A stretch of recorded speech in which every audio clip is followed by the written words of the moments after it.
Hi, Mayank. It's exciting to have you today on my YouTube channel for a podcast kind of a session wherein we talk about like what Poppins is. How did you, from like a design background, come into in the startup world? How did you achieve that? Like more about you as a person as well. How has your journey been?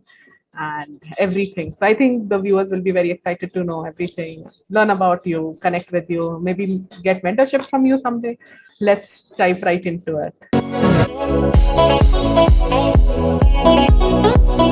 What I'm trying to achieve through this podcast, especially for the viewers, is that to have like an interactive concept and show everybody that it is possible that even you as a person can have your dreams turn into reality and not just keep your dream to be a dream and convert it to an achievable aim, and how people have done it and how helpful the community overall is, how everybody wants everybody else to succeed. There's nothing that holds somebody who's achieved something to share advice or mentor you around.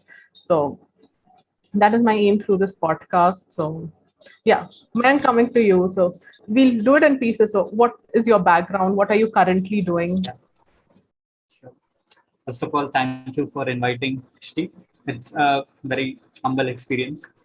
Uh, and yeah, coming back to my background, I am a product designer trained NID, National Institute of Design, and I recently graduated and I started working.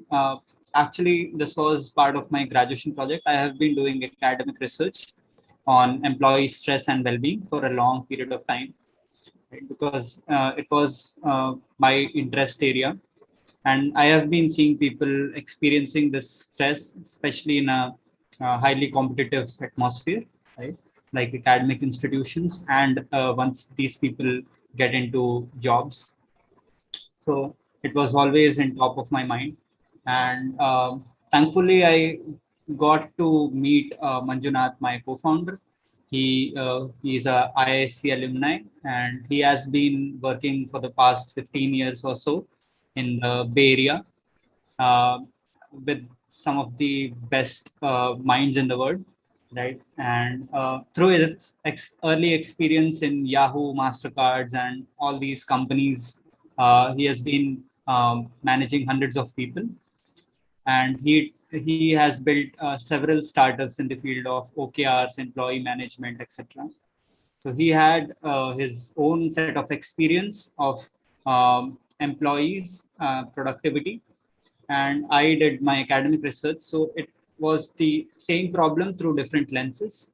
So that became a very interesting area of discussion for us, especially due to COVID, because all the earlier preconceived notions were not relevant anymore, right? Because Agreed.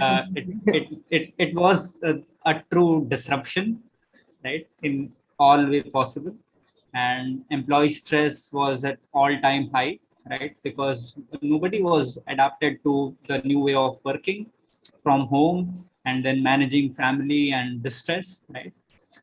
So that was when we thought that we should definitely do something about it. But more than that, we uh, we didn't jump into doing something. We Mhm. started talking to people. So we talked to 100 plus people So across the globe. is this like wherein you thought about something like Poppins and how something like this is something that you require, and like how was it only because of COVID and how people were handling things that you thought about talking to people to learn about what they're doing and how they are handling the situation? Right. So it, I mean, the problem could be anything, but the process remains same, right? To build anything which is actually useful, which solves a problem, you have to talk to people, right? Mhm. Because that is where a lot of blunders happen. If someone knows how to build, they have a lot of preconceived notions, right? That this might be the solution, right? Or Mhm. this might be the problem. What we call as empathy being the others shoes, right? So the first step is to get into the other people's problem through their own experiences, right?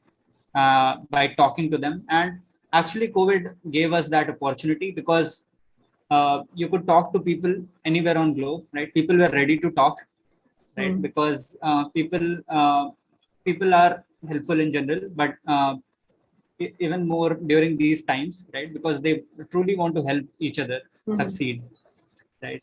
And this was something because everybody was facing this issue, so they openly talked about it, right? Productivity and stress, working from home, and all those things. And we ourselves are facing this, so we could resonate very well when our users were talking.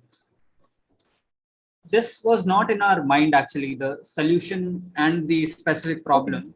We had an abstract view, but after talking to 100 plus people, we could see a pattern, right? And then everything was more structured. Our questions were more structured when we were talking to more and more people. And this is where we had our hypothesis that this is the problem, and this and this might be a solution, right? This is where we started going to the drawing board and started doing our initial ideations about the solution.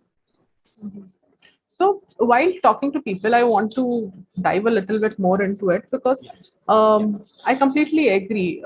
Right from when you're building a new product or even developing a new feature in your current company that somebody's working on, we tend to forget like the end user perspective of things. We just think from a developer view if we are a developer, or just from a managerial view. And like there are so many memes around we see, especially this recent one that I saw was for like when everybody thinks it is working well. So for the babies, when there are like toys hanging, everybody thinks it is great. But from the baby's perspective, it is pretty useless. So thinking about the end user who's going to use it is very important. So what were like the things, were people opening up easily, or they did have more time on their hands, like the travel commute time that they were saving during COVID? But how open or how easy or difficult was it to actually talk to them and focus on the real question that was bothering them? Because generally when you ask somebody how are you doing, the very first instinctive answer is I'm doing good, even if the person isn't. So it must have been difficult while talking to the end user. And so what were challenges that you faced? How did you actually make people like comfortable speaking about and sharing their experience with you about the current way things? I mean, you touched upon the main pain point, right? Because we as humans want, we don't, I mean, whenever you're talking to someone, it could be in professional ways or in your general life, right, with friends or family. People tend to respond positively, right? Especially when they're talking to strangers, right?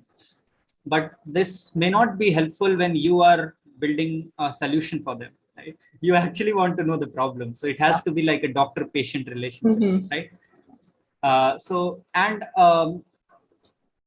Users and even actually the many people who are builders are not trained and are not used to ask certain types of questions in a certain way that they get those responses, right, which are actually useful and which are not biased, right? Bias may come from many different ways. It could be your own bias as a builder, right, because you have been involved in that problem for a long time. You might impose something on your users might and then try to hear the same answer from their mouth, right? So you can spoon feed them. That is one way. The other thing is your user may not want to tell. It may be subconscious. It is not always that they intentionally are doing so. Yes, agreed. Right, but it is it is a habit that we because I mean there are many reasons. One of the reasons could be the kind of question you ask, how you frame it, right? Because sometimes people may find if they answer, they might be limelighted as someone stupid or not knowing enough, right? or not aware of things, That is a or not doing constant things fear properly. that Yeah, many yeah, of us have. right. People don't want to be judged in general. Right? So yeah, I mean, these are the things. So I mean, this is where actually the product design and user experience design outshines, right? This is where successful companies use and bring design before even building products, right? Mm-hmm. Uh, I'm very happy that a lot of Indian startups and companies have started and investing more on design and design process, right? Earlier, the designers were called after the product was built to make it beautiful, but that is not the case actually. They have to bring way before the development process Right into the to prototype actually, phase. yeah, even before that, Okay. asking the questions itself is a process, right? To find Mm-hmm. the right solution to build, right? Building Yeah. starts much later. Actually, asking the right questions is the foundation of building the right solution. Mm-hmm. Otherwise, what happens is you spend millions of dollars, you build something which nobody uses, right? Yes. And then you're burning a lot of money on getting customers, customer acquisition. You're spending tons and tons of money on advertisement and getting fake users and all kind of techniques, right? Black hat Mm-hmm. techniques. But on the other hand, if you can find people who are good at identifying the right problems, asking the right kind of questions, right, way before you started building, right, a Mm-hmm. product, so that they are building exactly what users want, right? And they are in contact, a constant touch with the users, right? From asking questions to building something very in a very frugal way, so that their users can test it, try it out, and give immediate feedback whether it will be useful for them, will they pay for it or not, right? Mm-hmm. So that they don't waste time developing, hiring resources, right? Yes. Raising more and more funds and whatnot, right? And wasting time, because time is not going to come back. Yes. It is the only resource startups have. Yeah. So yeah, I mean, there's a saying by Paul Graham, which is the founder of Y Combinator, the celebrated startup accelerator globally, right? Many of Indian startups, Razorpay, Meesho, Khatabook, all these celebrated startups, and globally Airbnb and Stripe and Dropbox, all these multi-billion-dollar startups have come from this I come. organization. And the reason they are celebrated and their process is celebrated is because they focus on only two things. One is talking to users, and the second thing is build the product, right? Mm-hmm. So essentially there are only two things, and they advise that you as a founder should only be doing two things: either talk to your users, and that is first and the most important thing, talk to the people, right? Mm-hmm. And then build, and then talk. So it is like a circle. It has to happen constantly throughout the life cycle of your feature, product, and the entire company, right? It could be on scales. As a product manager or employee, it could be just for your feature. As a um, if you go higher in the hierarchy, it could be for the entire company, right? Mm-hmm. So there's one more playbook which will be very helpful for the users. They can find about this book. I'll maybe share the link so you can paste it Yeah. on the I'll paste it in the book. description. Yeah. Yeah. So it is called Mom's Test, the Mom's Test. It's a very good book by Rob, and it is about asking the right kind of questions and what not to ask, which is very important, right? When Mm-hmm. you're talking to people. So if it's a very common example, if you ask something, how it looks or how things are to your mother, she will be very sympathetic to you. She will not say anything that you will not like to hear, right? Yeah. Naturally. And this is where the pitfall is for startups. You shouldn't ask anything like that to your users, right? You have to ask critical questions, right? Which have with the questions which are difficult, right? which people are not comfortable hearing as a builders, right? Yeah. So the book is very helpful for many startup founders have recommended it. uh, I've read it several times and it has been very helpful. So I mean, these are a few techniques which should be done before even thinking about the product. No, you have actually raised a very important point, because having those questions, asking them, getting those answers, and actually even incorporating them like a feedback loop in every part of the product that you're building is like Yeah, very crucial to any and everything we right, do. Like, and right. especially I think COVID times have taught us that whatever the situation is, and then incorporating the required changes, because users needs changed overnight. Mhm. So incorporate, if Right. Yeah, the products who incorporated that have scaled up massively during this time, and those yeah, who yeah. did not evolve with the times had to have a setback. So a Yeah. great point, and yeah, these resources I'll share it as well in the description. So somebody who's starting out new, I think this would be like a good way of starting about thinking about whatever problem you're trying to solve, right? Right.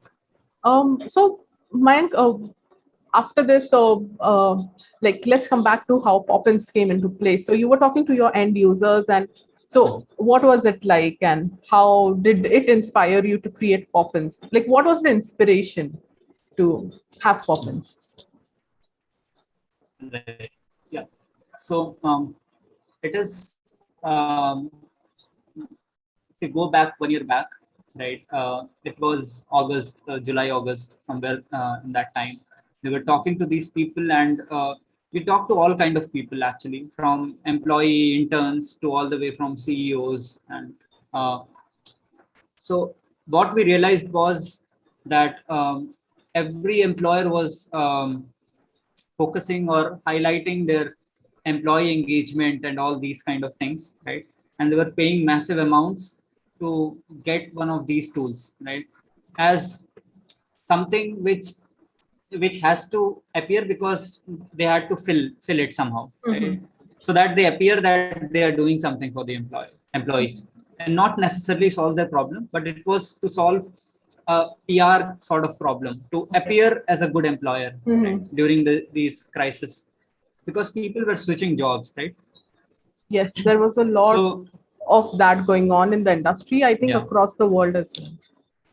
right, true. So even though these solutions were not working, which they accepted, like when we had honest conversations, they had to do, like these were like oxymorons, right? They had to take it to just show it off. So we identified that we dig deeper and we tried to identify why these solutions are not working, and we found a hypothesis which we tried to prove with our users. Right? So all these solutions were focused on recognition, right? Which we found that is always tied up with an outcome, right? So if you take an example of the SpaceX team, right? They have, or ISRO team, anything for instance, they put their 100% on a project, right? But for some reason, the project may not be successful, right? At the Yeah, last moment, the rocket may not take off, launch. right? Or Yeah. it may burst in the sky. Yeah, but every team member gave their best, right? It is not like they didn't work or do anything. But if you take recognition in this instance, they will not be recognized in that way if the product end result is not successful, right? Mm-hmm. Which has a very deep impact on the entire morale of the team, Yes. right? Because they work day and night for this, but Mm-hmm. unfortunately that didn't work out. But that doesn't mean the team didn't make any efforts, right? Yes. So what happens is, if you tie appreciation, I mean, recognizing someone with their outcome, which is always the case, right? If you do something good, if you close a deal, if you have more sales, you are recognized, right?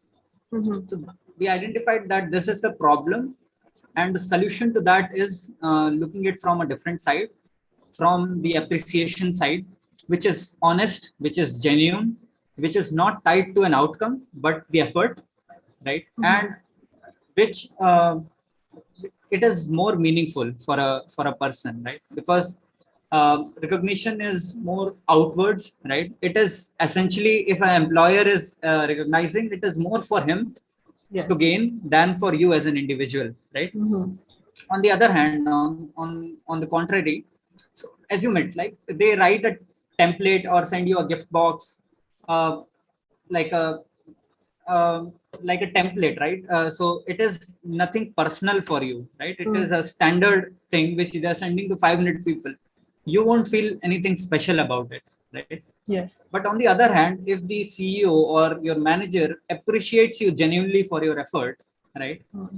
If, even though it was very small but significant, right? The appreciation matters a lot. You will remember it for years, maybe for your entire life, right? Yeah. A And person will these forget go, the materialistic things, yeah, but that right. actual human connection, I think, is what everybody looks for, even in their appreciations. Yeah. Right. Yeah. So that was something we thought that this has a major role to play in the companies and the culture, especially during these times, right? Because they don't want one more email to Yeah. go from the company CEO, but they want genuine appreciation, right, for whatever they're doing.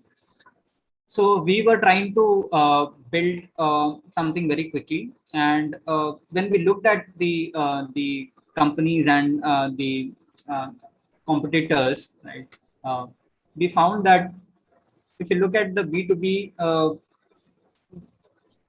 entire ecosystem, it is very pale and boring, right?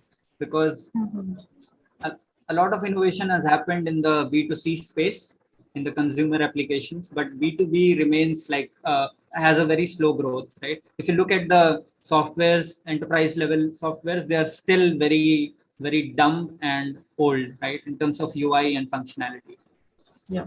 Uh, so, um, so that was one other aspect, because people wanted experience. They're used to using these. They're used to Snapchat, Instagram, all these kind of feel good apps. On the other hand, when they're using a B2B app, they're not responsive. They're not emotive, right? They don't They're have not any engaged. experiences. Yes. Yeah, emotions. Yeah. So we thought of bringing that element, that playfulness, to these employee applications. So that was our idea. We started building some kind of playful, and the entire brand into a more playful uh, experience, right? The entire end-to-end thing. And so what we were doing is we made, explain this. Okay, so this was a bit technical. It was challenging for us because uh, LinkedIn, what it was doing is it was capturing endorsements, right? But the problem with LinkedIn was it is not curated. So anybody could go and endorse you for your skills, right? Yes. But that is not useful. It is actually noise, right? It can't be used for your professional.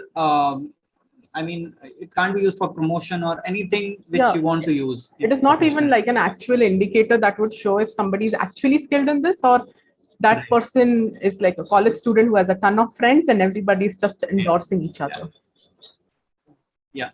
So there are many loopholes in that, but that endorsement as a tool is very powerful, right? Yes. And we wanted to use that to actually combine it with appreciations, right? So whenever you're getting appreciated, because these are more genuine, they're not recognition based or outcome based, but they are input based, right? And what we did was we tied appreciations with your closed community. So only people whom you have worked with, unlike LinkedIn, whom you're connected with, can endorse. Here, the people who worked with were able to, because they have worked very closely, they know about you in and out. They could endorse you for specific skills, right? And then we had a soft skills graph. So every time someone was endorsing you for a certain thing, and in the front it was very playful, like a game, right? So people were doing it willingly, and they enjoyed answering questions. But on the back end, it was very scientific.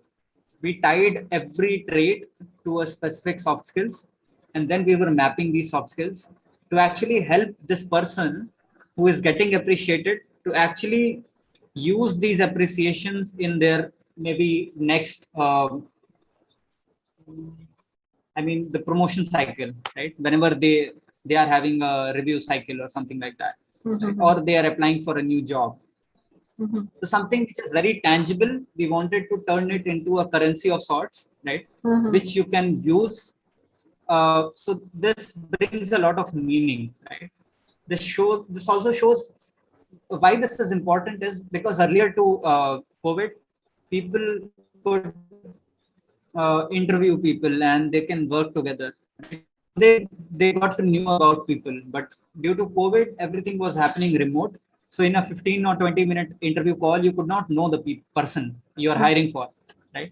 So that was a challenge. So what this idea helped in is to identify how this person has worked along in a long time.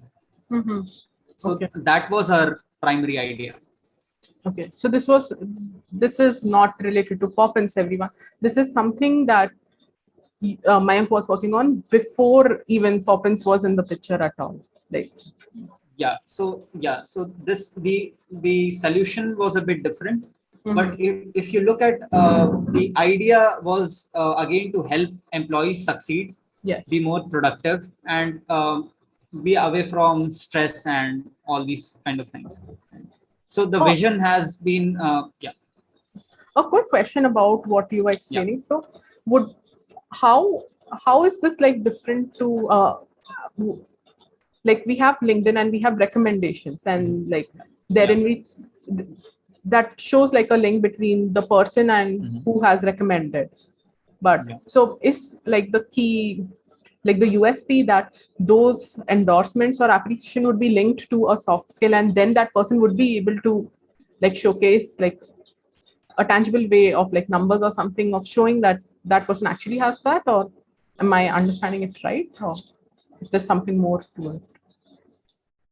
So I mean references and recognition works in a different way. So recognition references work only when you're applying for a job, right? Like a new post.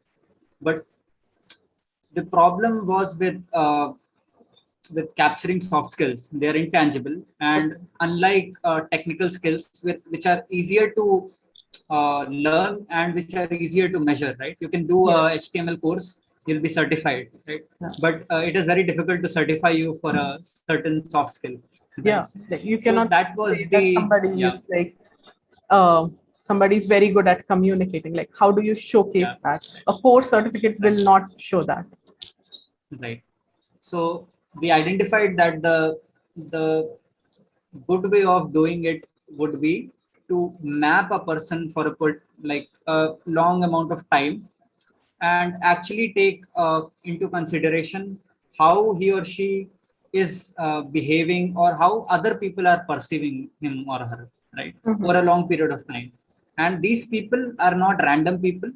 These people are the people in your team, very closed set of people. So it may be like 7 or 10 people, right?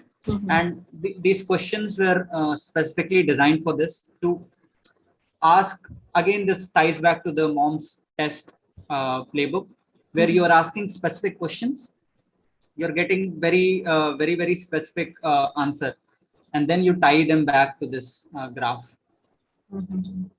No, that's really interesting, because many a times we have like things which are very subjective and not actually concise.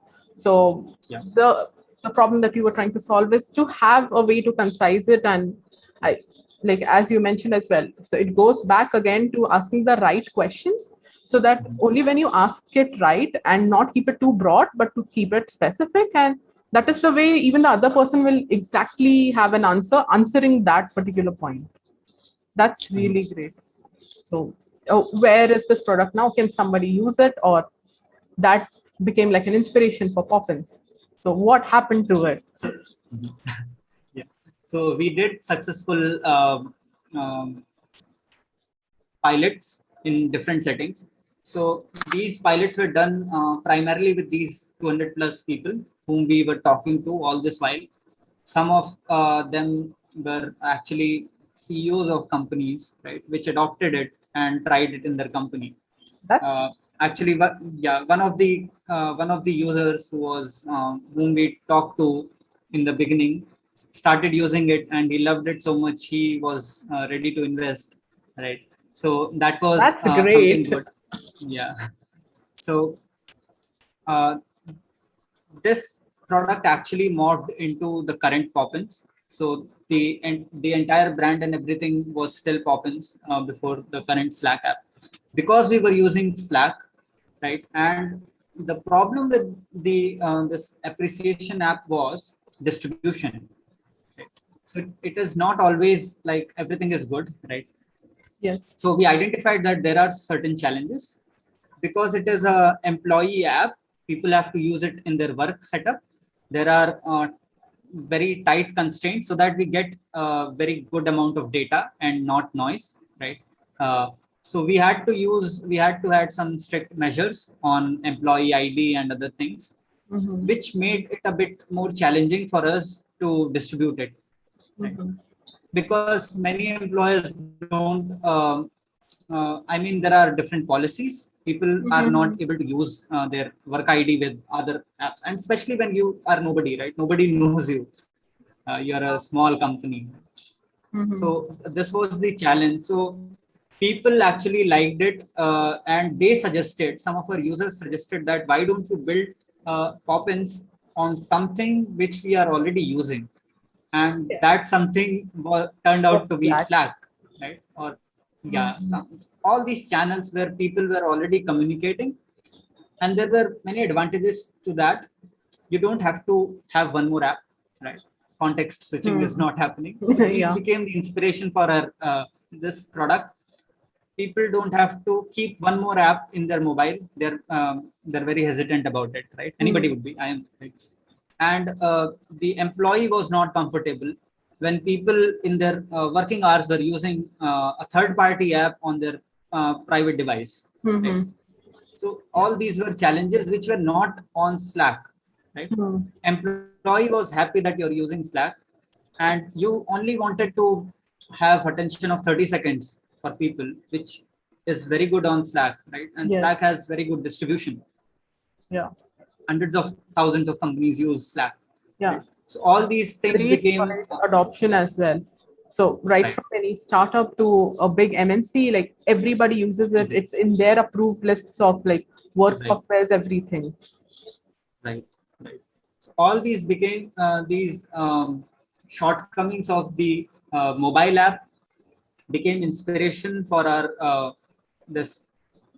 It could be, I won't call it the entire new product, but it is like a compressed version of. What Sure. would you describe to someone who doesn't know anything about, say, Slack or Poppins, and who's completely new to, and they're to this space and are actually looking for something that they can use to collaborate on? So, what is Poppins? And then I remember hearing this great story wherein you were pitching this product, and then somebody identified that this also has a potential of a product. So, we'd love to hear that story. Okay. Yeah. Uh, so before going into the story, the Poppins, if nobody like someone who hasn't used ticketing tools or productivity tools or product management tools, anything of that sorts, for them, it in a layman's language, Poppins will be um, something like a. So you imagine like you have your virtual, like your digital clipboard, where you have a bunch of post-its, but there are a few like 5 or 10 which are very important, right? Or it could be like your pins, right? Or something like people wouldn't have used Figma as well. But out of 100, yeah, out of 100, anything you have a collection of 100. If you want to pin on top like top three, right, without going through the 100 things. It could be anything digital or otherwise, like your WhatsApp chats, right? You pin the top chat, something like that happens on Poppins, where they pin the top message, and once they pin, they can do a bunch of things on top of that. And what it helps is in increasing productivity. So employees save around an hour of time, and together it helps them, like collectively, organizations can see spike in productivity. Mhm. Yeah, so that's actually a great way of explaining. So if you are somebody who hasn't used Slack or any collaboration tool like that, so a great way to actually imagine it is how Mayank described it, of how we use post-it notes to have like various tasks and then assign it to other people, track what is done, what is remaining, and all of that. So this actually would raise a lot of question for people who are very tech savvy as well. So if they have Jira, and so, but they do have to switch between whether they are using Skype or Teams and Jira, like the product tracking, the project tracking tool. So where does Poppin come Yeah. into the place, and how does it solve this issue? Right. That's a very good question. We are always asked this question. Uh, so we ourselves ask this question, and there's a very good answer to it. So every tool has few advantages and few shortcomings, right? So the place where Poppins seems to fit very well is the collaboration between teams. So as I explained earlier, different teams using different set of tools. Mhm. Like your marketing or sales teams uses HubSpot or Salesforce, right? Engineering team may be using Jira, Trello, Asana, right? Similarly for other teams. But collectively, they are talking about the projects, updates, everything on Slack, right? Yes. It will be a messaging platform, right? It could be on Slack or it could be on Google Meet or like a video communication, right? Mhm. Written communication and video communication. This is where a lot of information is being talked about, which goes uncaptured, right? Mhm. What these so these ticketing tools are called systems of records in technical terms, and the other tools are systems of communication where people are talking about things, right? Now there is a gap between them. We as humans are used to talk in human language, not in terms of tickets, right? Which makes it difficult to update and retrieve Jira tickets, especially for people who are not doing so, right? Like non-developers or founders or leaders who don't have the bandwidth to go through them, right? Because they are very specific, right? But on the other hand, these people want a high-level view. They can ask you simply on WhatsApp or on Slack, right? What is the update? Give me the update. You won't be sending a Jira ticket and tell your founder or manager, please go and have a look, Not the right? right thing to do. So yeah, not the best way to get fired. so so yeah, I mean, so most of these organic conversations contain these important messages, which is where Poppins comes into picture. So we are not competing with your ticketing tools. They are very important and they're doing a very good job, right? So we're not competing with Asana, Trello, Jira, any ticketing tool, but our users have switched from them. Why they've switched is because these ticketing tools are they're taking you out of Slack, right? Even though they have extensions, they are very limited in functionality. You can see what is being updated on Asana through their extension on Slack, but eventually you will have to go to Asana, right? Without that, it is not possible to do everything on Slack. Now, what happens on Poppins is all these messages which are coming from different teams are together on Slack, right? So Slack has become that platform where everybody is talking. Now you can capture these messages, and in Slack itself, you can do a bunch of things. So you're not switching, anybody in the team is not switching context. So you as a, let's say you are my manager, you have 5 different teams. You don't have to handle 5 different tickets or 5 different tools to check which team is up to what, right? Yes. You are getting every update right on Slack. So it saves your time, it saves all these 5 teams time, right? They don't have to check HubSpot if I'm a sales person, or they don't have to come to Salesforce. Everything is on Slack. Uh, Saying that, there is also a roadmap where we will be integrating Poppins with other tools so that it becomes very easy to collaborate with other ticketing tools. Right? So right now, Poppins, people are using Poppins for short-lived items. Let's say, so Asana is being used for the entire roadmap of product building, right? So it could be for months. But on the other hand, Poppins is people are majorly using for week-on-week tasks, which are short-lived. Okay. That's why you see the product also is being designed in that way, right? That you mark something as done and you get a weekly report. So this is where Poppins is differentiated. So that's interesting. So it's great to know how Poppins is like different from the current ticketing tools people have. But then what would you say, like, who is the competitor of Poppins? Right. So,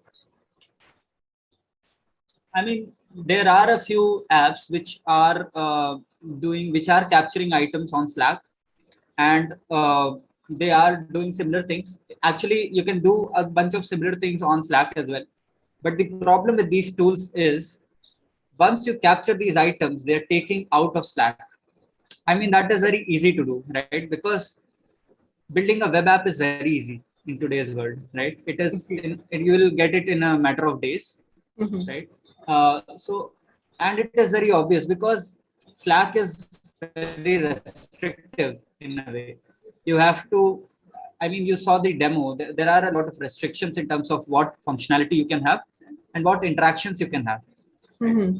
So in that way, that was our challenge, but that has also helped us to be unique. Yeah, and I think that is what like actually sets Poppins apart, is because somebody who has marked something, and because having that weekly report currently, there's like at least something that I'm not aware of, wherein you're able to do all of this at one place. I think that is the main, like, the unique selling point of Poppins. So, knowing a little more about how the whole process was about this, so say since you've been working on the complete idea since about a year now, and then recently you launched it on Product Hunt, and it has received like a lot of upvote and like love from everybody in the community. So, but what would you say is like the biggest surprise you've seen in the past couple of months that was completely that could be a positive thing, could be a negative thing, but something that you had not expected in, say, the past year, but happened in the last few months? Right. So we started working on Poppins last year, but that was the original product, the earlier product. This current app was internally built a few months back. So it is very new, and like on towards the end of May, we launched it publicly. Okay. So this is still new, so we are learning a lot of things, right? And we haven't still reached the product market fit. So there's a long way to actually do a bunch of things, right? Now, I mean, to be honest, there have been so many new surprises, pleasant and non-pleasant, right? And it has been one of our biggest learnings, right? That because we are we are trying to onboard every team personally. So there have been days where it has been like 24-hour cycle. So me and my co-founder are in different time zones. So we make sure that at least one of us is always present. right? So whenever a user is signing up, we try to send immediate email and try to sign up, like onboard them through a video call. And so we have seen a couple of patterns. So starting with like people usually discover us through word of mouth. So there's a very good amount of referral that is happening organically. Right? So that is very good. That is very positive. The other thing is because we have been constantly being featured on a bunch of platforms, but most highly on Slack. So that has brought a lot of new users. Now, there's a fun side to it as well. Some people have found Poppins branding very interesting, like the octopus logo and everything. So they just installed it because of that logo. That looked Oh, wow. good to them. Actually, even I was Yeah. very curious as to what was the story behind the name and the logo, and why pink, why Poppins. Yeah, I'll come to that. Yeah. So yeah, I mean this was one of the earlier ideas to make something. I mean the concept is I can go deep into it, but on a high level, the concept was to not make it feel like it is a boring B2B SaaS tool. Right? It has to be playful. It has to be fun. People have to enjoy. Yeah. And the other deeper idea is we took octopus because if you read about it, I mean I've been very curious about animals and nature in general. So I found octopus very unique because it has 9 brains. It is very intelligent, one of the most intelligent animals. Right? It can do a bunch of tasks. It can learn a lot of things. It has 8 tentacles. It can do a bunch of things, multitasking, without switching context. Right? So yeah, and it is very adaptive. It is, I mean, it within a fraction of seconds it can switch different things, right?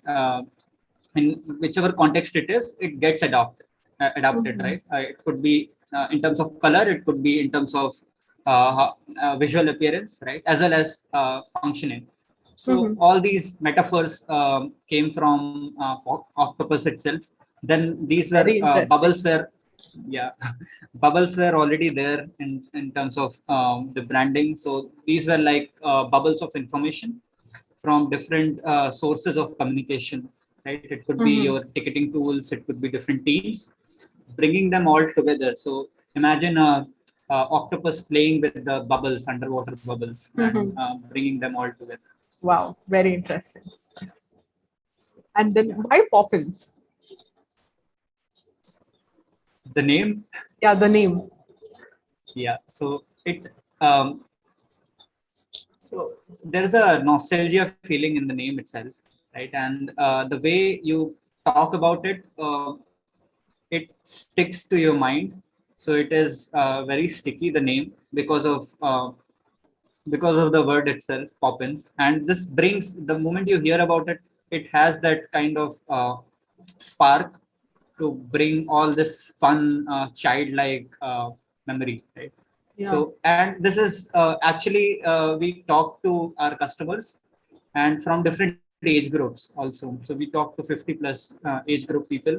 They also felt the same, right? From different geographies and everywhere. So not just in India, because in India we had this colorful candy, if you remember, Poppins, right?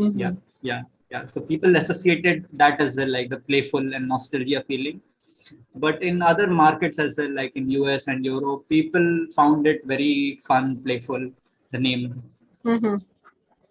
No, that's very interesting, because the first time when I heard about like what Poppins is, so it's like, oh, the first thing instinctively that came to my mind was the colorful candies. And even though I think they tasted similar, but as kids, we wanted to have a particular color, and we would dig down into that chocolate packet, the candy packet, and find that.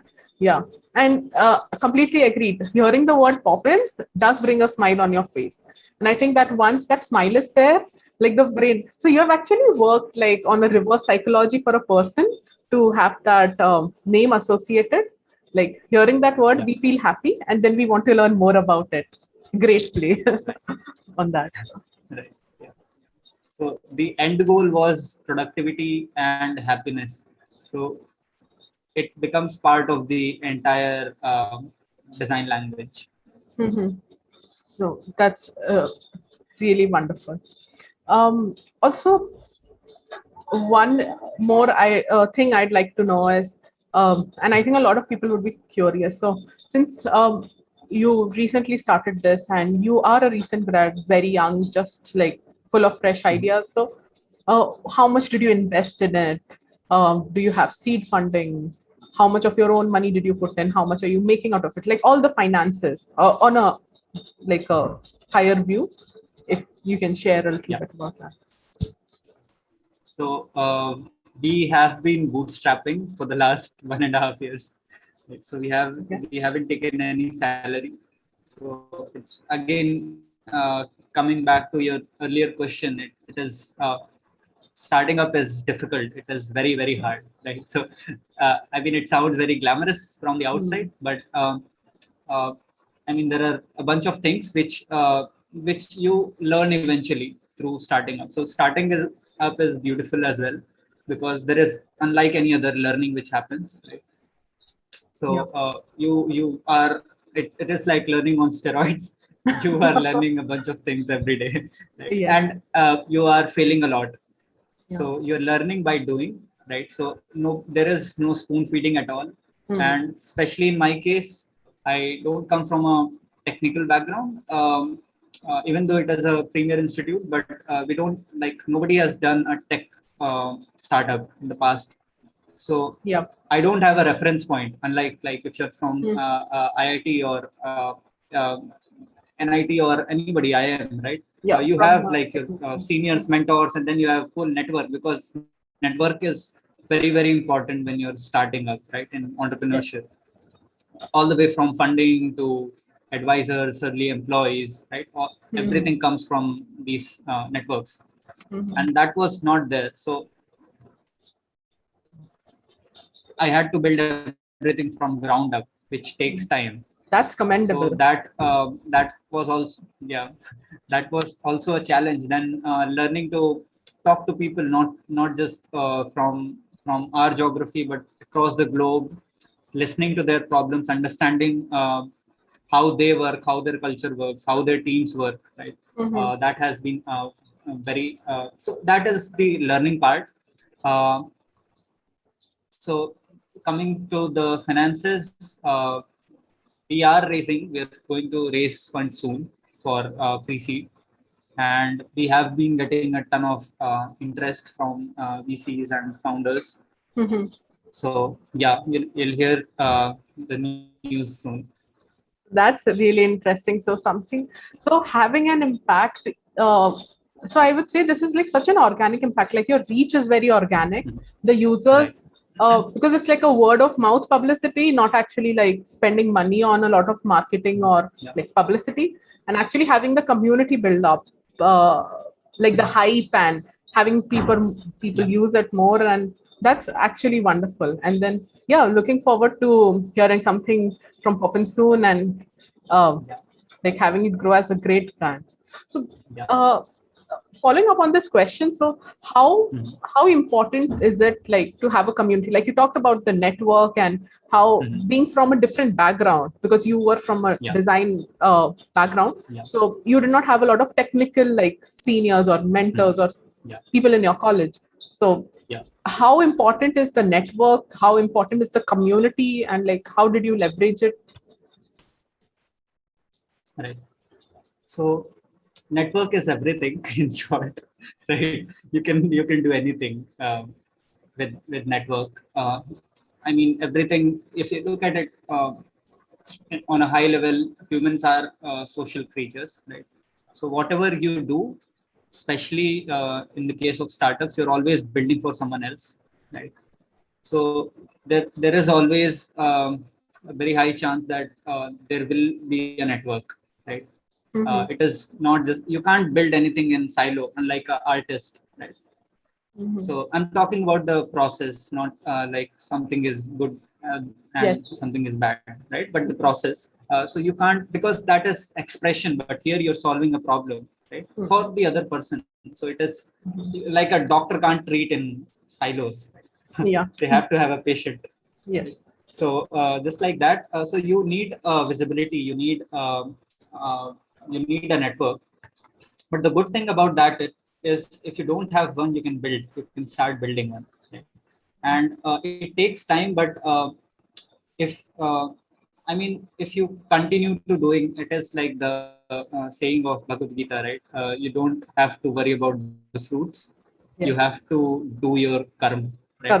And Yeah. it will eventually work out. And that's been our end goal. We have always been trying to solve customer problems and not worrying too much about fundraising or something like that, because that will happen if the product is solving a real problem. That is not a problem actually, right? Many people actually focus a lot on fundraising, and actually Yeah. in that whole thing, they forget about talking to their users and stay away from them. Mm-hmm. No, yeah, completely agreed. You actually raised a very important point. So a lot of like Yeah, youngsters, because of the startup boom we have in, especially in India and across the world as well. So people think that okay, they see like startups turning into unicorns, and then they look at the numbers, the finances, and they're like, okay, I want to become rich. I want to become I just want to earn money, and like that becomes their yeah, motto. Because they have to earn money, they want to do a startup instead of the actual thing that you have a problem which you're so obsessed about solving, and that should be the yeah, reason you're creating your own product or startup. exactly, exactly. Very true. Yeah, this was actually, this we heard about it, and this actually happened to us, and we Yeah. didn't realize.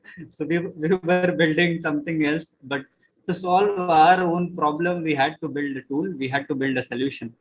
So, and it eventually turned out to be a very big problem for other people. So once you solve your own problem, it enables you to solve others' problem as well, right? So as a builder, you have that power. But Mhm. starting a startup, looking for a problem and looking for a problem which has a lot of money, like if you see the trend in edtech and fintech, not criticizing, but uh, there might be that incentive which looks from the media glamorizing these acquisitions and other things, right? So it Mhm. sounds like a quick scheme and get quick rich schemes, Yeah, yeah. which is not the case. Startups are very hard, and it is very easy to build something right now, right? But it is very difficult to actually make it work, because there's so much competition, right? And people are struggling with things like retention, right? Which is Mhm. like the primary the primary measure of any solution. Yes. So a lot of people are paying customers and doing all kind of things to just make that number look good. Mm-hmm.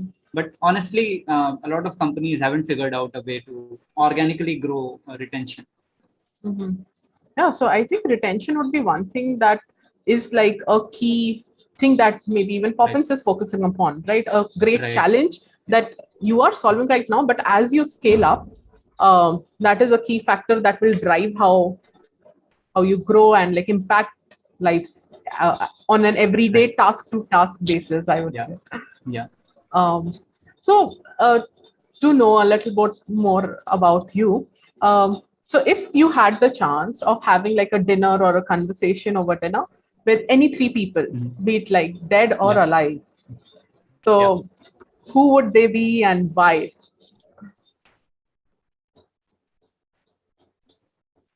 I mean, there's a long list, or Mhm. there could be no list, because in a way it could be philosophical, but everybody is interested and interesting, right? And if Mhm. you're interested in hearing, something will come out, right? Mhm. Uh, Everyone has a story to tell, right? So if you talk to your, that's why as a builder you should be talking to people, right? Not just Mhm. your users, but people in general, because something might spark, right? In in serendipity, right? You won't be knowing that something is because I mean, you're always thinking of the problem but you are not looking things from others' lenses, right? That's what they call think out of the box, right? Yeah. Because when you're hearing someone else talk, you mix that with your knowledge and background about the problem you're trying to solve. That makes that solution so much more working, right? So much more better. Real, I would say. Yeah. Now, for the immediate answer, I'll choose Nikola Tesla. Okay. I have been very inspired from his work, his early days, and the entire life of work, and his belief towards how he brought that ancient knowledge with the modern technology, Mm-hmm. and without any, without any personal gains, he worked throughout his life, like relentlessly for the benefit of people, right?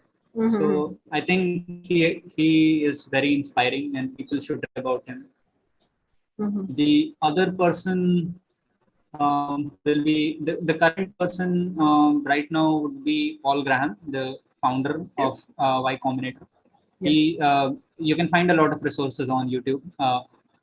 So his way of looking at things is very unique. I mean, I like how he thinks about things, and he makes you think about everything which you're not thinking as a founder. For the startup, I would definitely talk to him.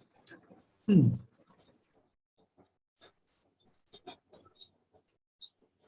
This is difficult. I couldn't talk to APJ Abdul Kalam, but I would have loved to talk to him. I went to his like motherland and hometown in Rameshwaram, and we met his elder brother there Wow. when he was the then president of India. Yeah, so he would be another great inspiration. Wow, that's very interesting. Yeah, And yeah, great people to seek inspiration from, guidance from. That's really wonderful. yeah. Um, Also, Mayank, like while developing Poppins or otherwise, like even right now, what is it that you do like on a daily basis that you keep on like learning, like talking to your users and everything that is like from a business perspective, but on a personal note, like it could be Yeah. technical, non-technical, or something that you have been Yeah. like doing on an everyday basis, which helps you learn new things and like be up to date, know about things. What is it that you do? So, I mean, I've been on a personal side. I've been practicing yoga from last few years, so that is part of the life. Which because this is the work is all in. You have to be Yes.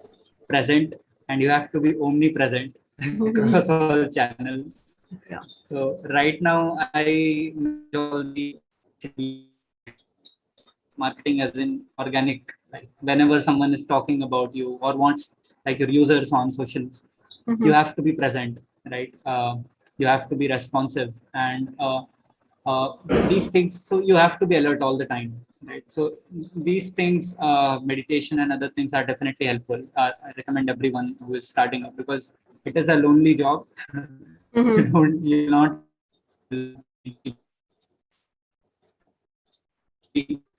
it's a crazy right roller coaster, right? And things happen very quickly. So uh, it might feel so. There are only 2% of events which actually make you feel like you have done something really good. Otherwise, 98% of the time it will be like you're losing. Right? So it feels like you're losing the battles, but at the end, it is about the war, right? So Yes. every time I feel like that, I feel low. I remind. Uh, I give examples of metaphors because of the designer in me. So if you look at the Sensex, right, it is at all-time high, right, Yes. 58,000. Right. If you look at where it started in 1980s, it Mm. started from zero, right? So, and if you so that's a long scale, right? If you look from a very like in a very high level, zero to Mhm. 58,000, right? it never went to zero again. Right? Yes. We have seen many economic stresses like 2008 economic crisis. Last year it dropped 23,000 something, right? Mm-hmm. But it is so resilient. So if you look at a day to day, it goes up and down, right? It is like flickering all the time. But in a long run, you see it has always grown, right? So every day, so startups are like that. You in a everyday world, you think you're going down, and then you'll go up as well. You'll go down. But if you zoom out and look at yourself 3 months ago, you have grown a lot. You have learned a lot, right? Wow, that's really a wonderful way to put it up. And I So think, always looking at the bigger yeah, the picture. bigger picture, and I think that it just struck with me, zoom out and look at like a span of months, and you'll see uh, Yeah. how well you have progressed. Because because that is something like everybody Yeah. faces, and especially when you are into your product development and at such an early stage. So, Mhm. and seeing like a great traction, you have to keep up with that as well. And like you said, you're like 24/7 on, you Right. and your co-founder, like 12 hours here, 12 hours there, then overlapping, sometimes Yeah. working in the other time zone and everything. So yeah, that's really great. And also, like you shared, one thing is yoga that you do to keep your mental health in a good state. Anything else? What do you? So if you have had like a low day or a bad day, or if Mhm. somebody Yeah. did not respond as you had expected during an onboarding or something, so how do you deal Mhm. with it? And then how do you gather the courage and the motivation to start your next day fresh?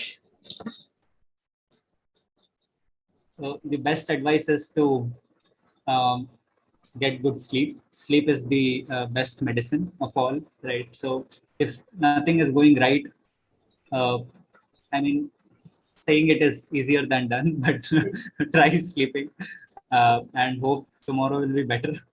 Mm-hmm. Most of the time, it is. Right? Mm-hmm. So things actually they are cyclic.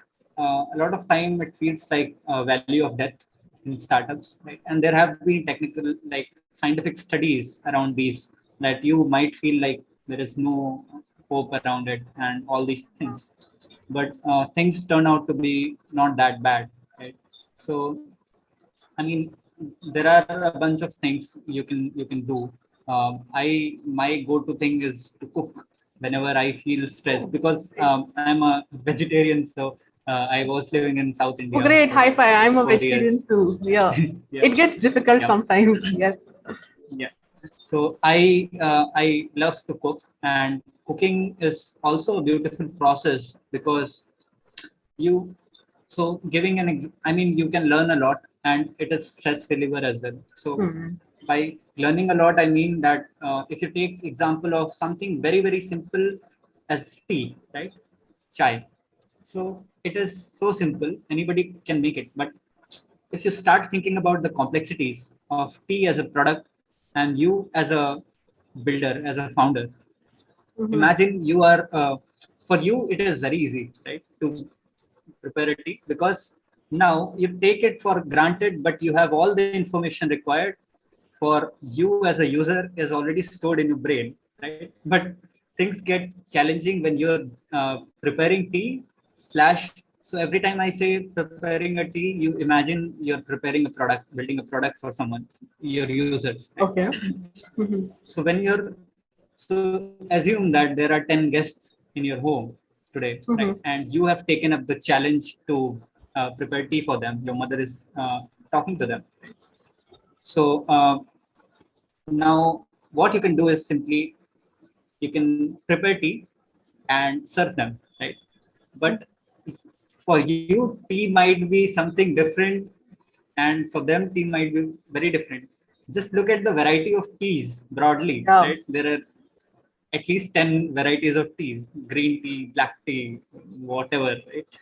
Yeah. And if you now do go specific, everything will be, it is like fractals, right? The more you go into the details, it will have multiple options. Somebody might be diabetic, somebody might not like milk, right? Somebody might not like sugar, that quantity of sugar. Somebody Yeah.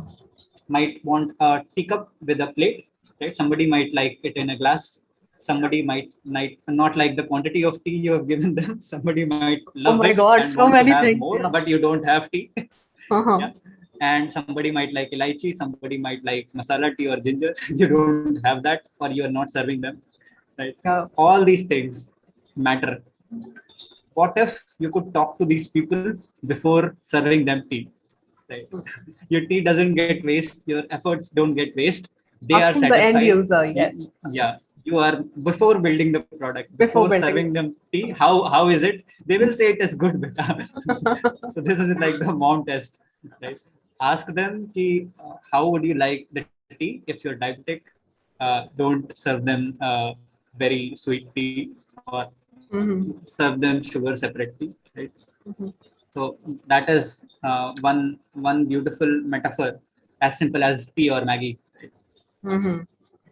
No, that's really wonderful. And I just loved it how you brought everything that we've been talking about for the past like hour or so into as simple as something like making tea uh, Yeah. for some family or friends who have come to your place.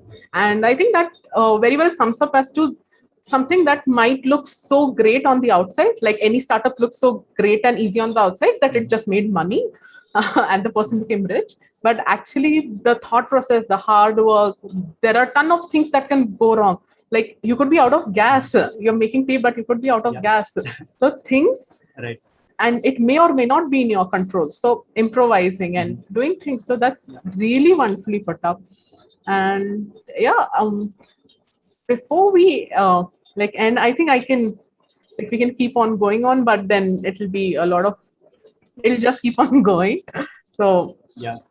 um I had two more questions, like related to you and overall. So, like, say when you were in your class 10th or 11th, 12th, so and right now, what is it like an advice that you would give yourself if you could like do time travel and like meet your 10th standard, 11th standard self and talk to them about like what was going in their minds, like especially like in India we have a lot of like pressure related to competitive exams, getting into the top institutes in our field. Yeah. Like you studied from Yeah. NID, so what was it that you were doing at that time and that you would like to advise upon for yourself? Hmm. That's a good question, a difficult one to answer. Um, I'm here to ask all the difficult as questions.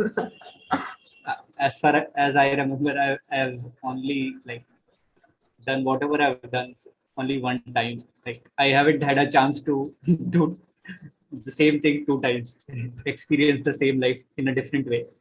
Mhm. So I'll try to share what I did and my experiences and learnings. Okay, sure. So yeah, so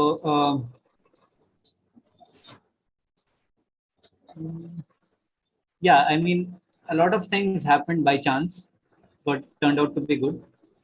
A lot of times have been lucky as well. But luck always happens when you're sowing the seeds, Yeah. efforts, When you have to without get that. Yes. expecting a result. Yeah. Again, going back to the Gita shloks. Right? Uh, so yeah, I mean, you had to try a bunch of things and try and see what is it that you are. So there's a concept, Japanese concept called ikigai. I'm sure people would have heard about it, where you're trying to find that sweet spot where you are best suited. A lot of things come together: your hobbies, your passion, your inclination towards your professional courses, what you want to do, how you want to live, how you want to make money for your livelihood and sustenance, and a bunch of things, what will make you happy in the long run. So Mhm. all these things wouldn't be like a one shot, like you tried it and it didn't work. It has to happen constantly, right? And it has been for me.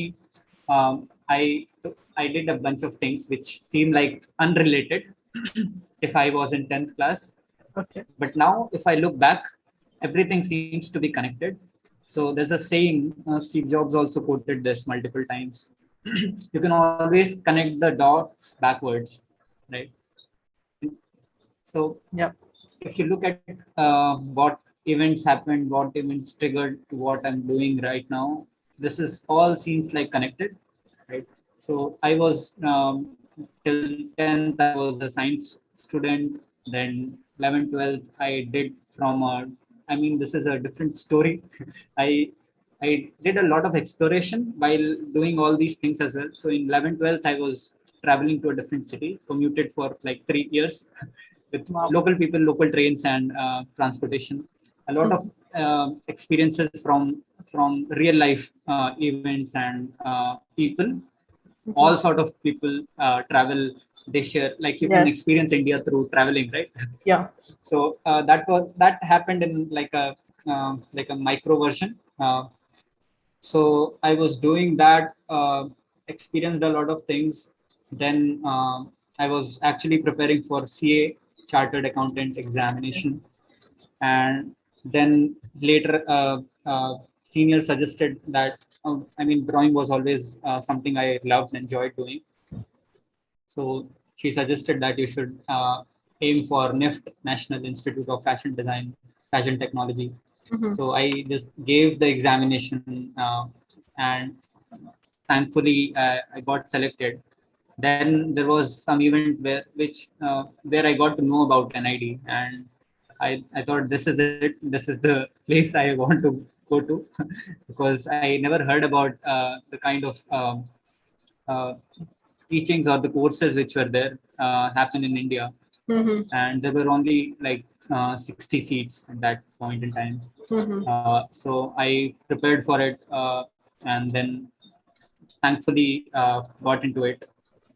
And then also it has been like, so yeah, I mean, if you look at it, NID was clearing NID was a big achievement. But once you get into it, it didn't feel like that because then you're part of that whole bunch, right? 60 people who are the best in best. Mhm. So the level of competition and expectation suddenly became very, very high, right? You were now competing with international designers and all these international institutions, right? Mhm. So I mean, these things keep happen, but the good thing about these things is if you step these smaller milestones in a bigger picture like Sensex, you are constantly growing. Right? So Mhm. if I haven't have cleared NID, these things would sound very, I mean, abnormal, right? To compete with someone in someone from US or Europe. So, but once you are on that platform, you can try to strive for more. So that is good, something which I get inspired from reading a lot of books as well. So that is something I didn't mention, but yeah, I mean, books is something which is like, because I mean, there is very little to talk about your experiences, but a lot has been covered in books. So there's a book called Atomic Habits by James Clear, which Mhm. has this. That's a very good productivity book as well. As I'll recommend the Slack community as well. So it talks about the smaller things which you do day by day, which has a profound impact on the overall achievement. So he gives a concept where if you improve on 1% every day on things, in 1 year you will have improved 37%. Yeah. And on the other hand, if you don't improve, you will like it will reduce, it will further reduce, right? Mhm. So don't try to go from all the way from 0 to 100, right? Start from 0 to 1. Yeah. That's Taking. another book, yeah, popular book by Peter Thiels. You should check it out. 0 Mhm. to 1. Yeah, sorry, I was saying something. Yeah, that's really wonderful, and I think that highlights a very important thing. Not just if like if somebody who's listening this is whether planning for a startup or not, whether you are in your job and you're excelling at it, that's also wonderful, equally great. So Right. even at that point, taking like to achieve your higher goal, taking it in small steps, I think that is like a key takeaway that anybody and everybody should take. And I think that will also reduce the stress and pressure that nowadays is there in the industry. Not acknowledging it, I think, is wrong because it is prevalent. Because everybody is super talented and super hardworking. So there's a lot of competition. But I think this will help mitigate it a little bit and also help us achieve like the great things that we do. So I think yeah, that's all from my end. Like it has been like wonderful talking to you, Mayank. And instead of having like a demo for Poppins, I think people can check out poppins.me and Sure. check out all the socials and or like what do you say? Uh, Yeah, I mean, we can share the links in the channel. We'll also try to share the resources which we talked about, Atomic Habit and the yeah. Mom's Test and other uh, Y Combinator if you're interested in startups or in general as well. The larger goal is to succeed in whatever you're doing and whatever makes you happy. Right? That is more important. Startups sound fancy, and I mean, if at any point in time you will start, it doesn't have to trigger from a press release or a media, right? That Yeah. you should start up, you will actually start up. So if you, so always try to solve problems and try to solve your own problems, right? So that if that problem is big enough and your solution is good enough, you have already built something really good and valuable. Mhm. Yeah, that's completely true and completely agreed on. So yeah, um, I'll be putting up all the links in the description, and you'll see our socials pop in here at the end of the video. So you can check out all the socials. Check out Poppins. Try it in your Slack workspace. And thank you, Mayank, for um, sharing your valuable knowledge with everyone and taking out the time to speak to us. Thank you so much for inviting me and doing this, because this is very helpful. I hope, I mean, I just wish I was more aware about the information internet um, uh, much earlier. But yeah, I mean, this is the opportunity for the younger people. They can learn from people who have made mistakes and learn from these without doing like rebuilding inventing the wheel. Yeah, why repeat mistakes? Try out new Yeah, things, learn from others' mistakes, and have new mistakes. make Like yeah make new yeah mistakes.